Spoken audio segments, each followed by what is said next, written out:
Siapa nih yang sedang berusaha untuk lulus PPPK tahap 2 kali ini? Temani belajar bersama Rana Bidan. Soal yang akan kita bahas di sini memang sudah memuat ya dari kisi-kisi yang ada baik untuk bidan terampil ataupun bidan ahli. Selamat belajar, semoga bermanfaat dan lulus PPPK tahap gimana teman-teman. Buat kamu yang suka nontonin video Rana Bidan, ini saatnya kamu download ebook soal latihan PPPK by Rana Bidan. Downloadnya di link ya Rana Bidan, nanti akan diarahkan ke Baino. Nanti kamu pilih berapa yang mau kamu beli dan nanti kamu isi beberapa bagian data dan jangan lupa checklist, lalu akan diarahkan untuk pembelian. Pembelian ini bisa dilakukan di LinkedIn dan nanti kamu akan mendapatkan ebook 90 soal lengkap dengan pembahasan yang dijelaskan dengan super detail dan kamu gak akan rugi untuk ini. Baik, kita mulai soal nomor 1. Apa istilah medis yang tepat untuk kondisi ini? Seorang wanita usia 29 tahun datang dan keluhan menstruasi yang berlangsung selama lebih dari 10 hari setiap siklusnya dengan volume darah yang banyak. Apakah A. amenore, B. hipermenore, C. oligomenore, D. hipomenore, E. polimenore. Nah, seperti soal yang sebelumnya kita udah paham ya teman-teman. Apakah yang 10 hari itu disebut apa? Kalau dianalisis ini termasuk menometroragi karena ada selama lebih 10 hari, tapi di pilihan tidak ada. Jadi kita mempertimbangkan yang volume darah yang banyak ya. Jadi jawabannya yang B, hipermenore. Kalau oligo dan poli itu kan termasuk gangguan pada siklus. Kalau oligo yang siklus panjang bisa lebih dari 35 hari ya. Gitu. Kalau polimenore itu siklus pendek. Bisa kurang dari 21 hari. Nah, jadi jawabannya sudah jelas yang B. Oke, lanjut. Kalian harus menyimak video-video sebelumnya ya, karena kalau sudah pernah dijelaskan maka di video ini tidak dijelaskan kembali. Nomor 2 yaitu berdasarkan IMT edukasi apa yang diberikan oleh bidan. Ibu menikah 3 bulan, ingin hamil, tinggi badan 150 cm, berat badan 65 kilo. Nah, kalau jawabannya yang A, apakah tinggi lemak? Oh, ini untuk diet nutrisi ya. Apakah yang B, tinggi kalori, C, tinggi protein, D, rendah kalori, E, rendah protein. Kita lihat dulu IMT-nya ya teman-teman. Di sini IMT rumusnya apa? BB per tinggi badan dalam meter kuadrat, yaitu 65 dibagi 1,5 kuadrat ya. Nah, nanti hasilnya berapa itu kita golongannya termasuk IMT apa.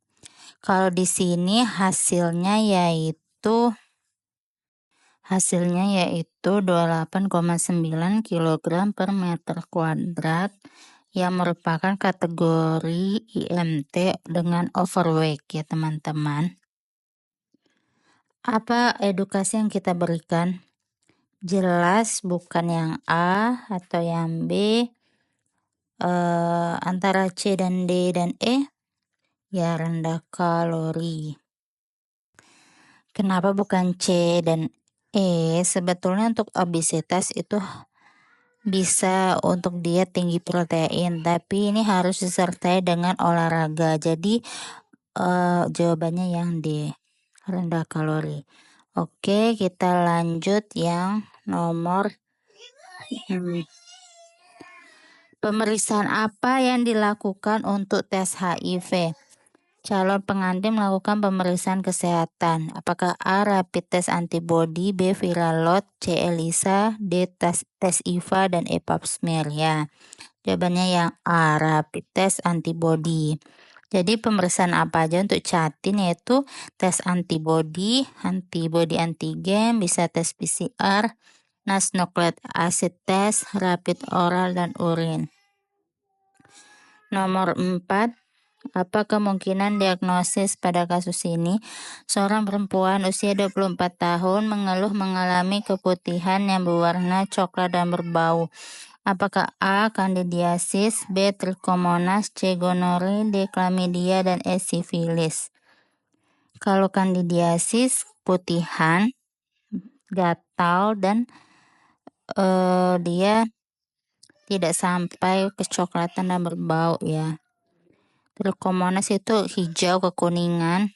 Gonore itu juga bisa hijau kekuningan dan ada nyeri BAK.